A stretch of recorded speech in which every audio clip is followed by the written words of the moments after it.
Good morning friends, स्वागत है एक बार फिर से आपके अपने चैनल VIIC में। और मैं अमित कुमार सोनी सभी व्यूअर्स का हार्दिक अभिनंदन करता हूं, बहुत बहुत चैनल पर स्वागत करता हूं। दोस्तों, अभी तक सब्सक्राइब नहीं किया है चैनल को तो सब्सक्राइब जरूर कर लें, शेयर भी करें वीडियो को, और पसंद आता है तो लाइक करें।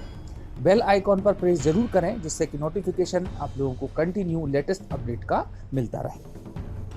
दोस्तों, जैसा कि सर्वविदित है, हाईकोर्ट ने फाइनल डिसीजन आने तक गवर्नमेंट को निर्देश दिए हैं कि जो भर्ती की प्रक्रिया है उसमें 14% यानी कि 14% पर ही भर्ती की जाएगी और 13% को होल्ड पर रखा जाएगा, रिजर्व पर रखा जाएगा। और जब भी फाइनल डिसीजन आएगा तो उस 13% का जो भी डिसीजन के हिसाब से निर्णय होगा वो मान्य किया जाना चाहिए।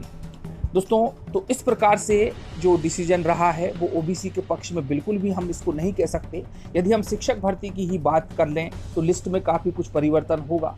हालांकि अभी जनरल पर इसका प्रभाव इतना नहीं पड़ेगा, लेकिन ओबीसी के जो 13% कैंडिडेट हैं उनको इंतजार करना पड़ेगा, उनको होल्ड पर रखा जाएगा, उनको रिजर्व पर रखा जाएगा।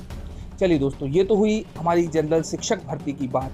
अब यदि हम इसकी आगे की प्रोसेस की बात करें तो जो एडवोकेट हैं रामेश्वर शर्मा जी, उन्होंने लेटर हेड पर काफ़ी विस्तृत रूप में वर्णन किया है और इसमें कुछ खास पॉइंट्स बताए हैं, उसका हम डिटेल में बात करेंगे उनके लेटर हेड के साथ में, जिसमें स्पष्ट लिखा गया है, कहा गया है कि गवर्नमेंट ने किस प्रकार से उदासीनता दिखाई है और तथ्यों को ठीक ढंग से प्रस्तुत नहीं किया गया है। और साथ ही महाधिवक्ता भी मध्य प्रदेश के युवाओं के साथ, मध्य प्रदेश की जनता के साथ भ्रम फैलाते रहे हैं। तो आइए दोस्तों, देखते हैं उस लेटर हेड में कौन कौन से बिंदु इंक्लूड हैं और साथ में ही SLP यानी कि स्पेशल लीव पिटीशन लगाने की बात सुप्रीम कोर्ट में भी कही है। देखिए दोस्तों, आपके सामने रामेश्वर सिंह ठाकुर जो कि एडवोकेट है, उनका लेटर हेड है। 13/7/2021 की हाईकोर्ट की कार्यवाही को पूरे डिटेल में उन्होंने इसमें बताया है, पूरे पॉइंट टू पॉइंट।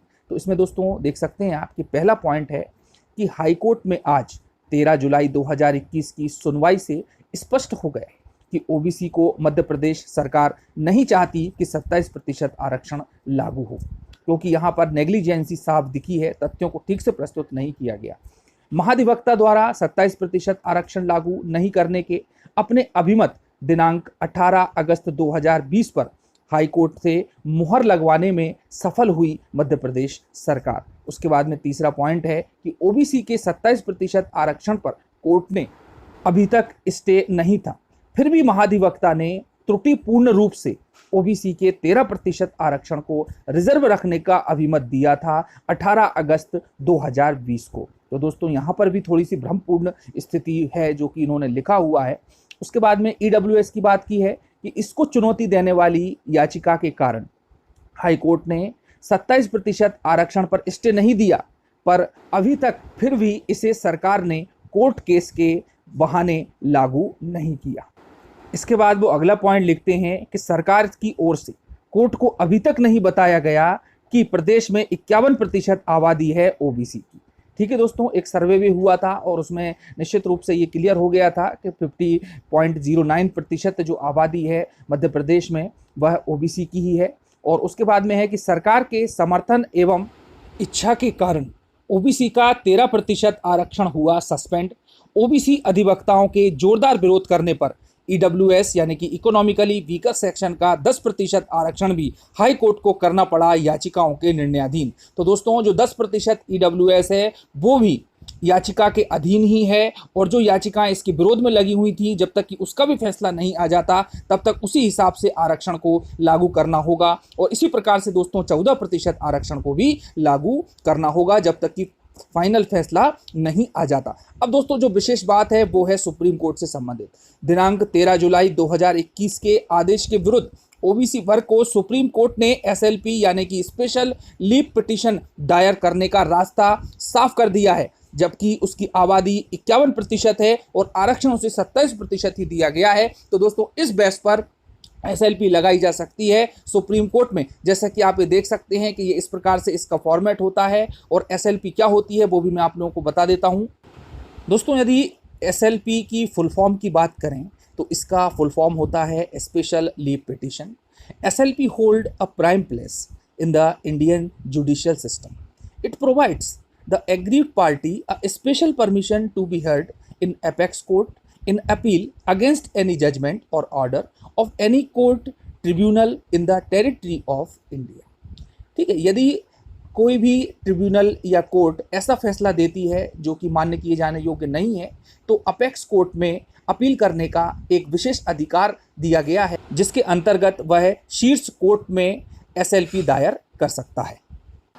अब दोस्तों नेक्स्ट पॉइंट में 2011 का, जैसा कि हमने पहले भी देखा था कि जातिगत रूप से डेटा सार्वजनिक किए थे मध्य प्रदेश की सरकार ने, तो उसका भी यहाँ पर थोड़ा सा उन्होंने वर्णन किया है कि OBC 51%, SC 15%, ST 22%, अल्पसंख्यक 8% और 4% को 10% आरक्षण और 51% को मात्र 14% आरक्षण ही मध्य प्रदेश में दिया जा रहा है और अभी निर्देश हाई कोर्ट ने भी इसके संबंध में दिए हैं। आइए दोस्तों थोड़ी सी इसकी कार्यवाही के अंदर चलने का प्रयास करते हैं कि मध्य प्रदेश हाई कोर्ट में OBC के 27% आरक्षण को चुनौती देने वाली लगभग 25 याचिकाएं हैं। उक्त समस्त याचिकाओं में अधिवक्ता रामेश्वर सिंह ठाकुर, विनायक प्रसाद शाह हस्तक्षेप याचिकाएं दायर कर प्रारंभ से ही उसकी पैरवी कर रहे हैं। समस्त याचिकाओं में केवल एक ही आधार है और वो आधार है कि कुल आरक्षण 50% से अधिक नहीं हो सकता, और लेकिन दिनांक 2 जुलाई 2019 को मध्य प्रदेश सरकार ने EWS को 10% आरक्षण लागू कर दिया, जिससे OBC SC ST एकता मंच के अध्यक्ष की ओर से अधिवक्ता रामेश्वर सिंह ठाकुर द्वारा चुनौती दी गई। 4% आबादी को 10% आरक्षण असंवैधानिक है तथा 10% EWS आरक्षण भी 50% की सीमा को पार कर रहा है। यदि 50% आरक्षण की अधिकतम सीमा OBC आरक्षण पर लागू होती है तो ये सीमा EWS के भी आरक्षण पर लागू होती है। तो इस प्रकार से दोस्तों वो याचिका दायर की गई और हाई कोर्ट में उसकी सुनवाई भी हुई, और इस कारण आज दिनांक तक हाई कोर्ट OBC के आरक्षण को स्टे नहीं कर पाया। लेकिन मध्य प्रदेश सरकार के महावक्ता ने दिनांक 18/8/2020 को गलत अभिमत लेकर OBC का बढ़ा हुआ 13% आरक्षण लागू नहीं किया गया और जनता में भ्रम फैलाया जाता रहा कि हाई कोर्ट से स्टे है। आज दिनांक 13 जुलाई 2021 को सुनवाई के दौरान शासन की ओर से OBC का 13% आरक्षण रिजर्व रखने की सहमति दी गई। तब अधिवक्ता रामेश्वर सिंह ठाकुर द्वारा इसका विरोध किया गया तथा EWS का 10% आरक्षण पर स्टे करने का तर्क दिया गया, जिसका शासन पक्ष की ओर से घोर विरोध किया गया कि EWS का स्पेशल आरक्षण है, इसे स्टे नहीं किया जा सकता। तब अधिवक्ता रामेश्वर सिंह ने कोर्ट को अवगत कराया कि 50% का आधार बताया गया कि केवल OBC पर ही लागू नहीं होता। तब कोर्ट ने पैरिटी यानी समानता के आधार पर मान्य करते हुए EWS कोटा के तहत समस्त भर्तियों को याचिका क्रमांक 20-293/2019 के निर्णयाधीन करने का अंतरिम आदेश दिया गया।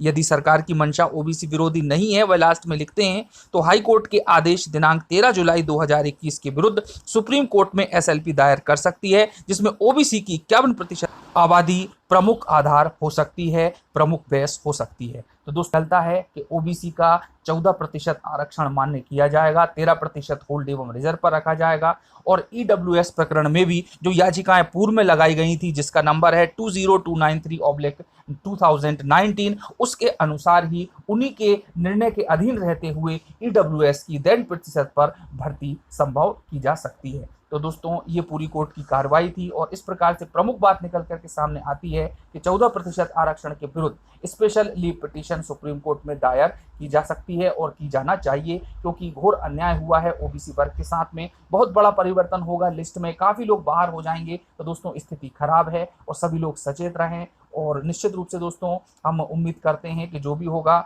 आगे के लिए ठीक ही होगा, अच्छा ही होगा, और प्रयास किया जाना जरूरी है। तो दोस्तों मिलते हैं अगले वीडियो में। चैनल को सब्सक्राइब करना बिल्कुल ना भूलें। धन्यवाद। जय हिंद, जय भारत।